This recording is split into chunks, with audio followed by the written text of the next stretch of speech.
Hi, everyone. Welcome back to the podcast. This week, I have a very special guest who I met on social, and then we had a virtual coffee meetup. And I left that meetup saying, I have to have her on my podcast to officially record our conversation because it was that good. So, Robin Kramer of Red Boot Consulting, welcome to the podcast.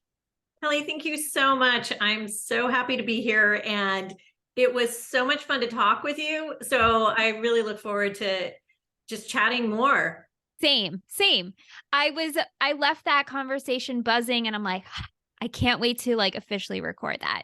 So to jump things off and hear a little bit more about you and why I've been so excited to have you on the podcast, could you share a little bit of your story behind the scenes of how you built your brand?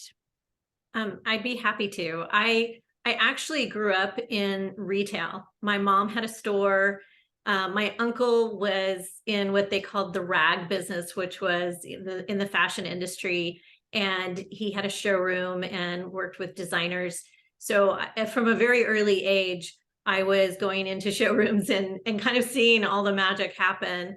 And I actually studied retail management and marketing in college and also got a fashion merchandising degree, and just was fascinated by product and fascinated by the industry.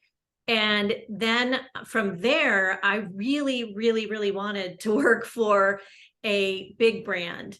So off to San Francisco, I went from Boston. I went to school in Boston, and I really wanted to work for Gap, and managed to work for Gap for quite a few years. I started off in stores because way back when, that's how they did it. And I was in stores for about 3 months and then went into one of their programs, which really taught me the discipline of the kind of corporate structure, which I really appreciated for future. It just set me up for how to put systems and processes in place and that kind of stuff. And from Gap, I went to Williams Sonoma, and from Williams Sonoma, I went back to the Gap in the Old Navy division.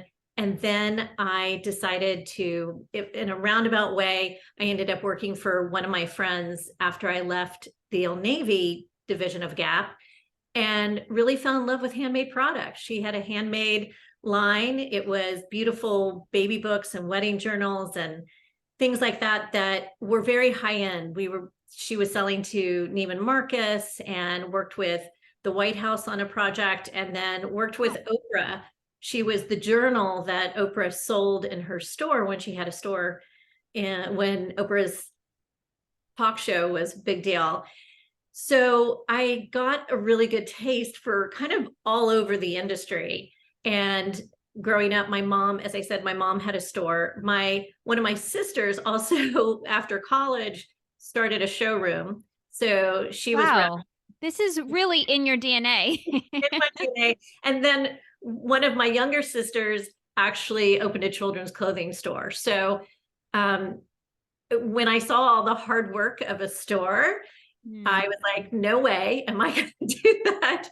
Although I have in my heart of hearts, I will open a store one day because I just love product. I love the interaction with people, but that's a whole nother podcast.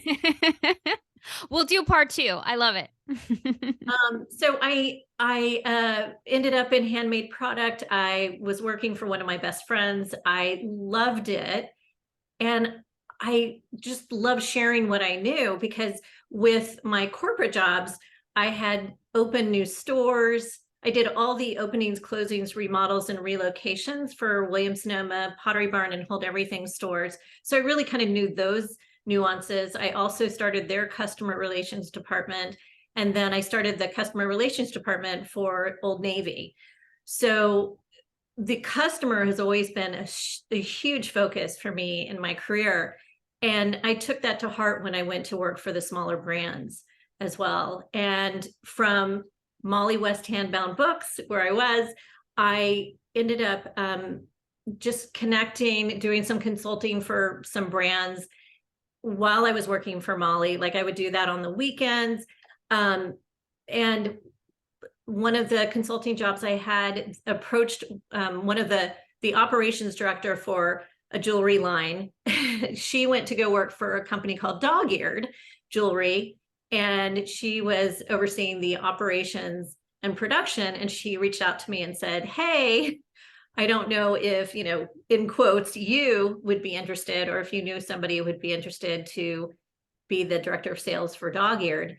And I had just discovered Dog-Eared at that time and thought it was brilliant. So I'm actually wearing one of the Dog-Eared necklaces. It's a little cowboy boot and How it's cute. cord. And Dog-Eared was known for, they had done one necklace and it was a Make-A-Wish necklace. So the whole idea was that you put this necklace on, you make a wish, and when the necklace wears off, which it's meant to do, your wish comes true. And I thought it was brilliant. I was like, oh my gosh, no one's going to return it. They want to break, all these things. So I immediately picked up the phone and I called this woman and I said, I am interested. I would love to talk with them. And at the time I was living in the Bay Area and they were based in Los Angeles, well, in the Venice Beach area of LA. So fast forward, I ended up working for them, and I worked for them for 5 years. And when I went to work for them, they were a 14-year-old company and they grew 800% in the 5 years I was there. Wow. It was bananas. And what I like to say is it was the perfect storm. So my friend Inta, who oversaw the production and operations, and I worked really well together. And you have to have production and sales work together, because if they don't, you're just going to miss the mark. You can't grow without both working hand in hand. So it was a wild ride, and we made mistakes and we made a lot of things right. And I just wanted to share that with people. We had, before 2009, when everything kind of hit the fan in 2008, right. People were just shopping. I mean, we had lines at trade show booths and it was bananas and it was awesome. And then come 2009 at trade shows, things had slowed down immensely. Dog-Eared still did well. And I attribute that to just really our customer outreach and really looking at how we could be of service to our customer base. But it was tough. And I think a lot of people started coming around the Dog-Eared booth going, what are you doing? How are you doing it? And when really the main reason I ended up leaving Dog-Eared in 2010 is because my dad wasn't doing well. So I decided to take a step back and just get more flexibility in my schedule so I could travel back and forth to Texas. And I had no regrets doing it, because it really allowed me. It was crazy because I resigned and went to Dallas to visit my family. And, like 2 days later, my dad was in the hospital and he was there for a month, and I was able to stay because I had that flexibility. So although it was hard to leave Dog-Eared and I loved the company, it was the right decision for me. Wow. Robin, your story is incredible. And also the brands and the experience and how you're taking and have been taking those corporate experiences and also being behind the scenes of a brand that really, 800% in your time there, and then teaching smaller brands how to apply those structures and systems and operations. Wow. Oh my gosh. It was so needed. Nothing brings me more joy than helping people on their path, and I have such a love for product. Going to trade, sometimes people, I've talked to, well, just to kind of give you bring you up to date, is that in 2012, a good friend of mine who is a jewelry designer, Tracy Matthews, approached me for an idea to do an online educational platform for jewelry designers. And I thought it was brilliant because I was consulting, but it's really hard for smaller brands to afford a consultant. And they really need the help. So when Tracy came to me, it was like, oh my gosh, I love the idea of leveraging, putting both our heart and soul into education and providing what we both know, because she's coming from the designer side of things. I'm coming from more the sales and operations side of things, and how we could come together and provide information. So in 2012, we launched Flourish and Thrive Academy, and specific for jewelry designers. And we launched in July of 2012. And our first course launched in October of 2012. I mean, it was and I remember thinking, oh my gosh, there are 50 people who signed up for that course, which at the time we were really shooting for 100, but we're like, oh my gosh, they don't know us. In 2012, also, to give context, like that was still very, very new to take classes online. Oh my gosh, completely. Yeah, it was. And to start out of the gate with 50 people is a really cool origin story. It was great. And I have to say, I mean, I'm still in touch with the majority of the people that took that class. I always like to say I'm kind of like the mafia. Once you know it, I won't let you forget. But it really showed us that people needed the help. And there were kind of classes and courses out there, but I think speaking present day language, yes, which a lot of it was kind of crafty and old school, and no disrespect to old school, but I think you have to bring old and new together. And so it was great. I mean, Flourish and Thrive was great. In the fall of 2017, I took a step back from Flourish and Thrive because my dad wasn't doing great, and I really wanted to take the time to help more. And I moved back to Texas, not fully, but mostly. And then in 2018, because I have a passion for wholesale, in June of 2018, I launched the Red Boot Intensive.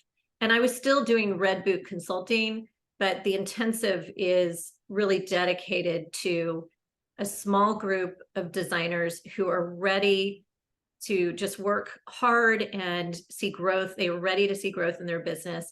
You have to have a wholesale component in order to be into the intensive, or at least the readiness and desire to do wholesale. And it's a commitment of a year to work with myself, and Kelly, who used to work with me at Dog Eared, has joined the team, and together we help this small group of designers. Which is something that really struck me because I have an incubator myself, and I feel like there's such a power in working with a small group of founders to really help them accelerate growth. And I love your niche of working with, it's mostly jewelry designers, right? Jewelry designers on that cusp of building their wholesale business. And that's such a pivotal moment in a small business, and the fact that you walk them through that and sharing all your expertise. When I was learning about you and when we talked last, I was like, that is really cool and so needed. So where does the name Red Boot come in? What was the connection there? I'm originally from Dallas, Texas. Okay. And I wear boots, cowboy boots, all the time. And people actually had a friend who used to call me Red Boots because I have red boots. Like, that's what I wear. And when I was trying to come up with a name for my company, a friend of mine who was one of the founders of Viv and Ingrid Jewelry, we were walking, I'll never forget this, we were walking down the street, and I was like, for me, I didn't want it to be my name. And I think it's because I've had too many friends have the company be their name, and then they sell it, and then they don't have the rights to their name anymore. And I was like, I want something like, what can people recognize me by? And she looked me up and down and she said, how about Red Boots? I was like, okay. And Red Boots was taken, but Red Boot wasn't. So that's how it happened. Wow. Okay. So from that moment of having the brand and starting to cultivate your group of consulting and also for wholesale, What are some things that you really found impactful to cultivate that business? I saw how, well, first of all, I think in today's world, you can't wait for things to happen. Mhm. And it really is due to the internet. Back in the day, and I know some people listening here might not remember that there used to not be the internet. Right. But what happened, it just opened the floodgates to a lot more competition. And used to be, when you were working with stores, you really had to go to a trade show in order to get in front of buyers. And people, could figure it out. They had a little more time. They would meet with buyers and have the luxury of being in front of them and having conversation. Now buyers they don't even have to go to a show to get product. Mm. They can go on Fair. You can contact them directly. There's so many ways to learn about the stores, and it's so many ways for the stores to find you. I mean, I can't tell you how many buyers are just going on Instagram looking for product.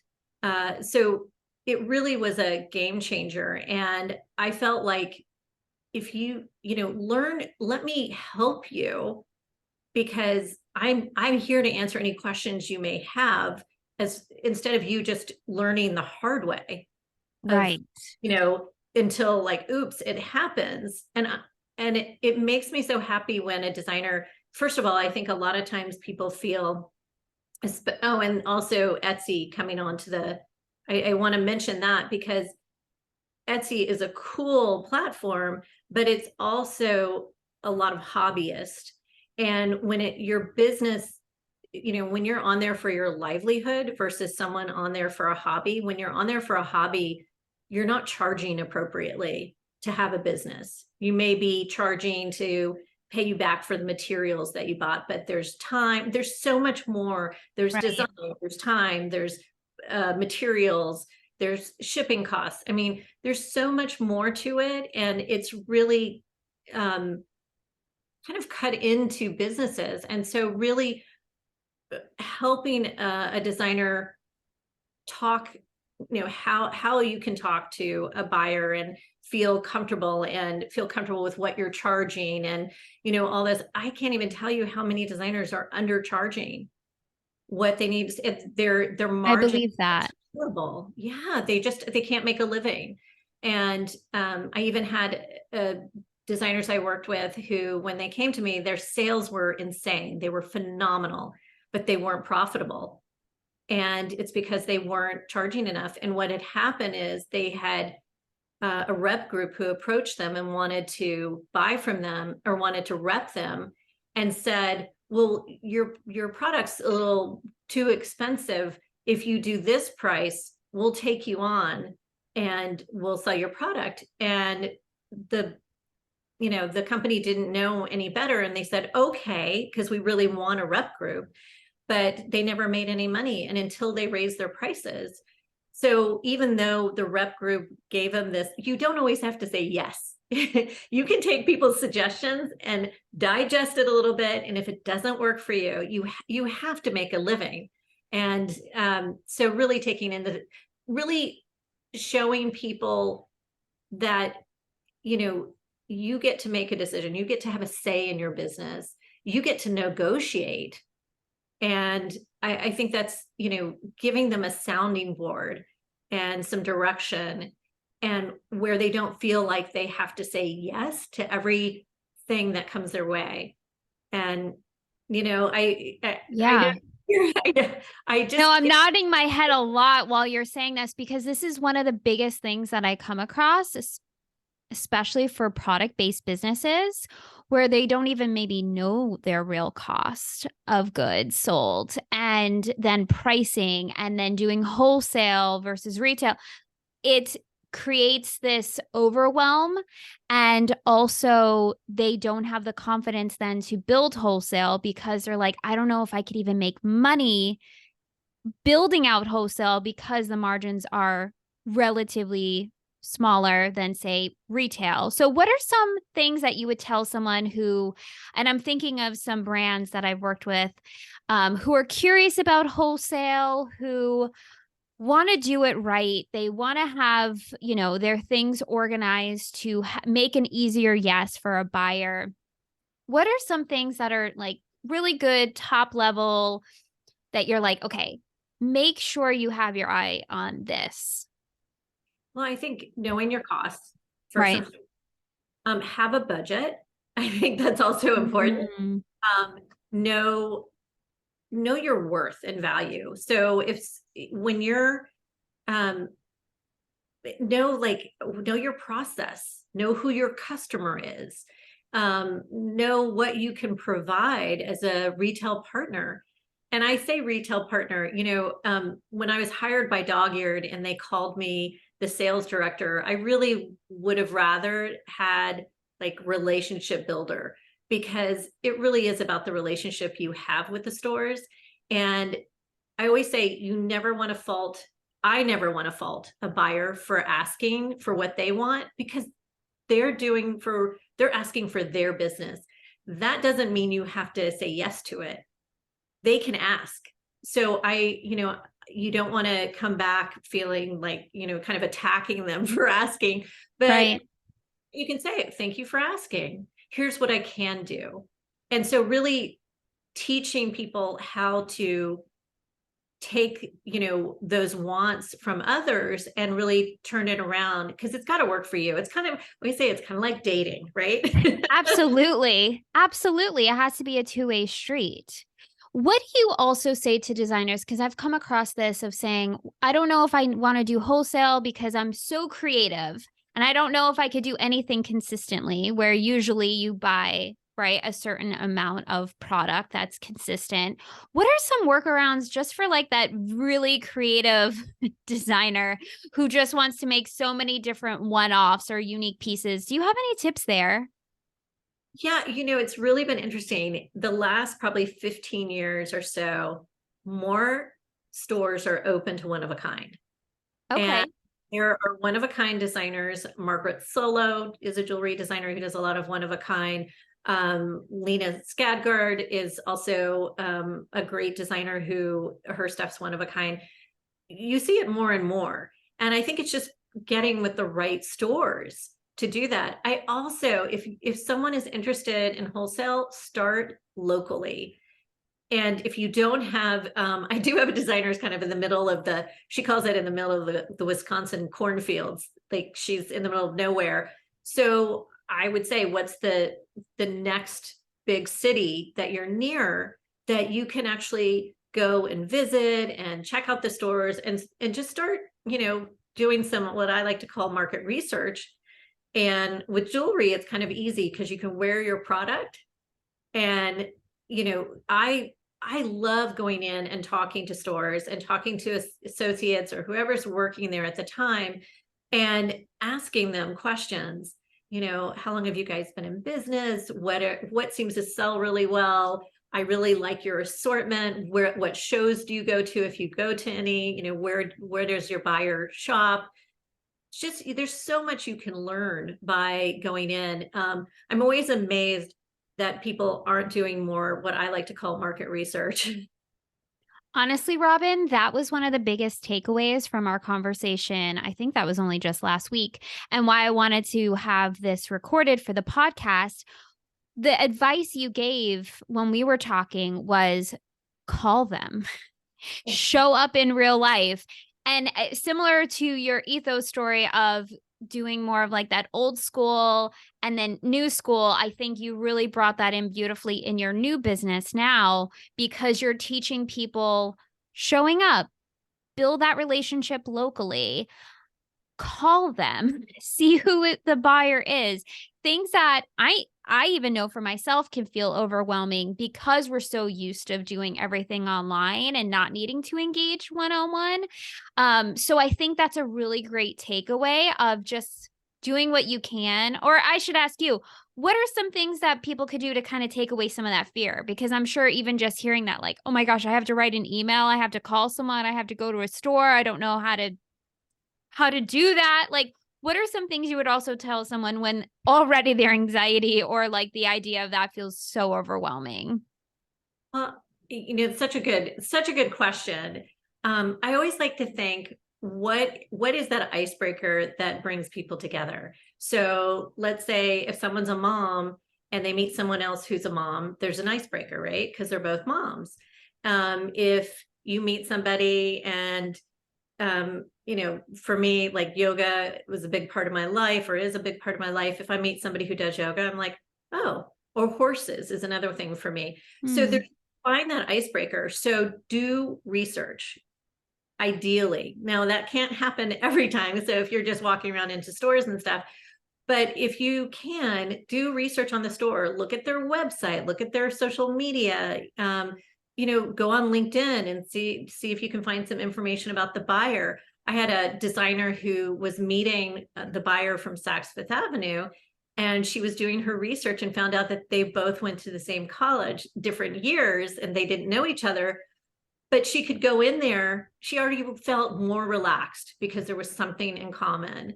And so really finding that common thread, or coming in and saying, oh my gosh, I read the article that was written in your local paper about what you did, or that your 25th anniversary, or whatever it is, it's an icebreaker. And it helps really bring people into a more conversation, and it eases everything. I also think be prepared. People call it a pitch. Be ready with your pitch. I call it an invite, because Mm. really what I always try to do is, you don't want to talk to somebody.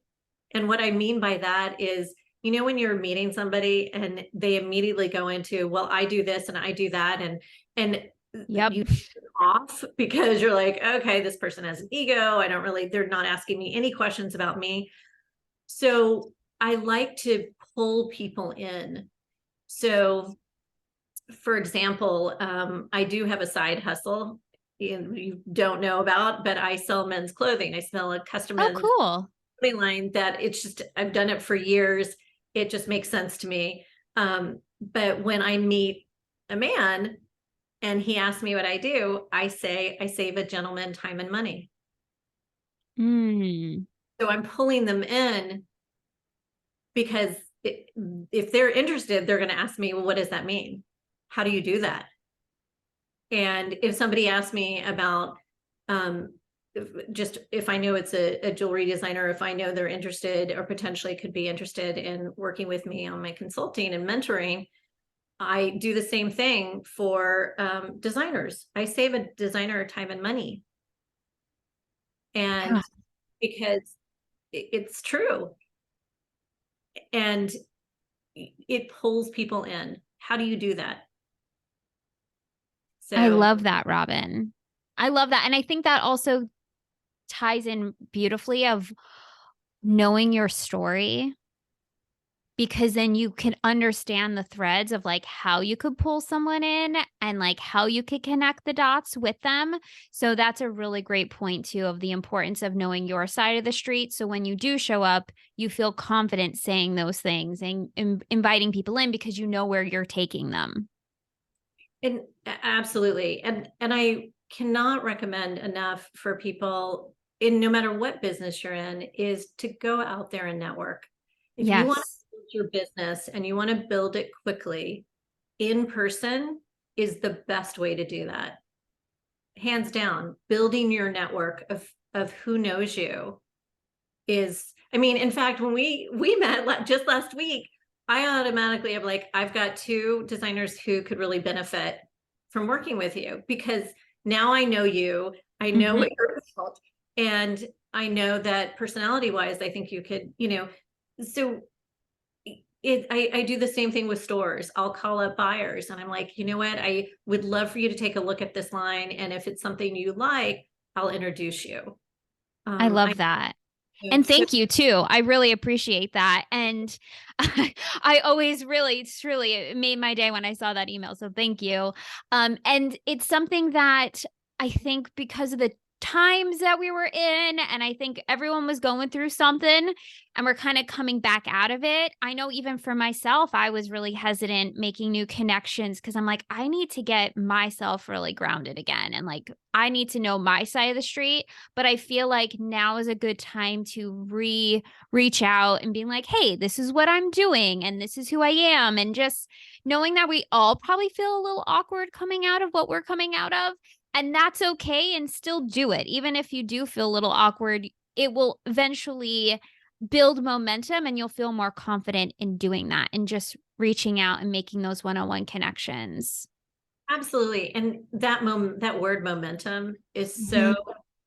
it's so true. Haven't you? I mean, I always feel like when when I have a conversation with somebody and then all of a sudden more people show up. Mhm.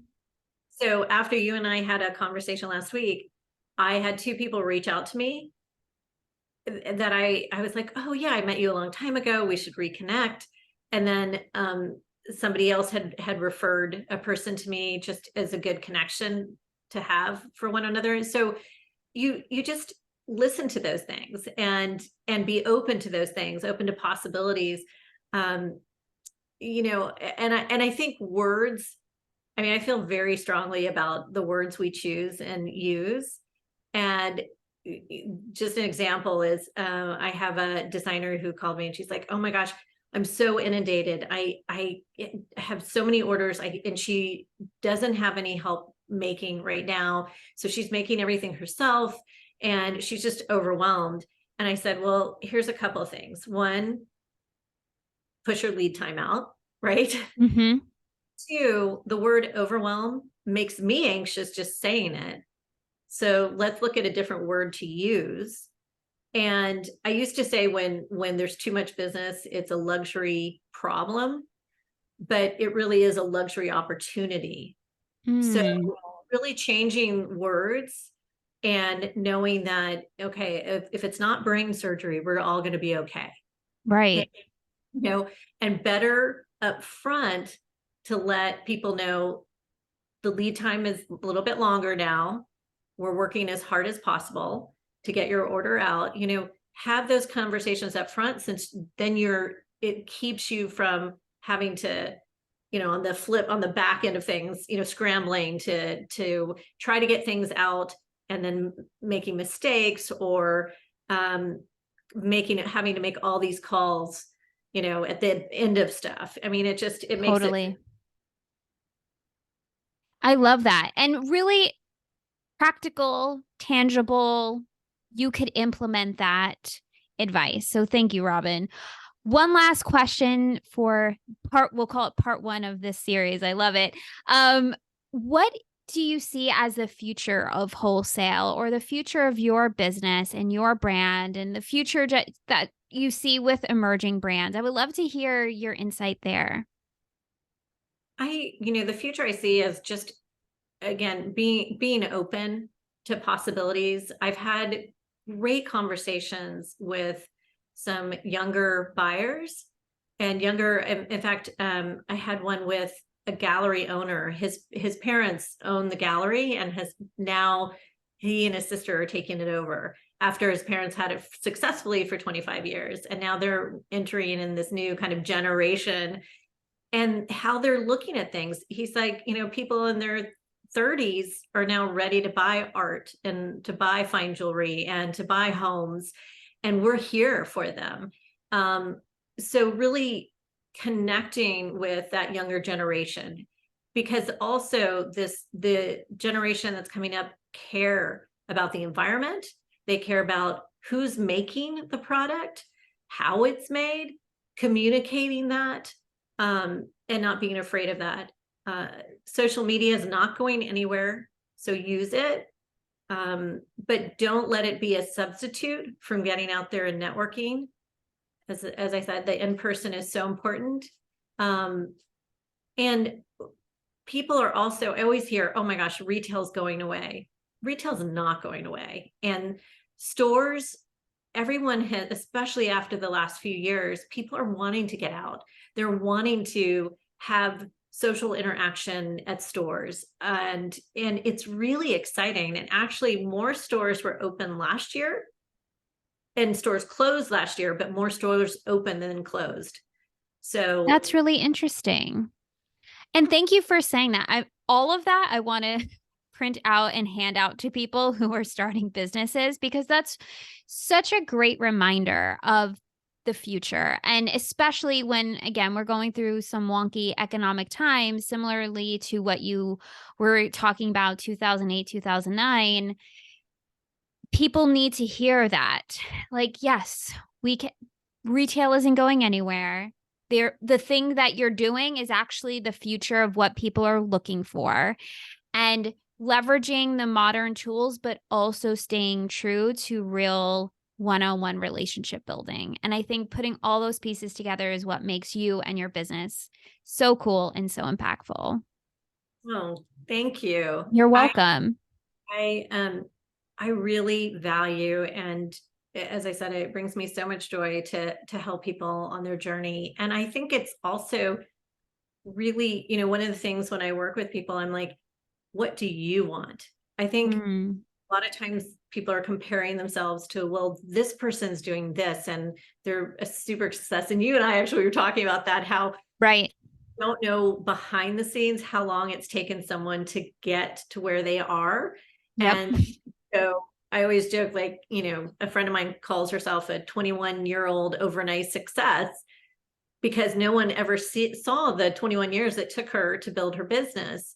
So just to be aware, there's always more to the story, and to know that to be successful, you don't need a huge customer base. You need the right customers that buy from you again and again and again. I love that, Robin. And we'll end on that note, because that's such a good, I feel like already people can listen to this and be like, okay, I got this. So where can people connect with you?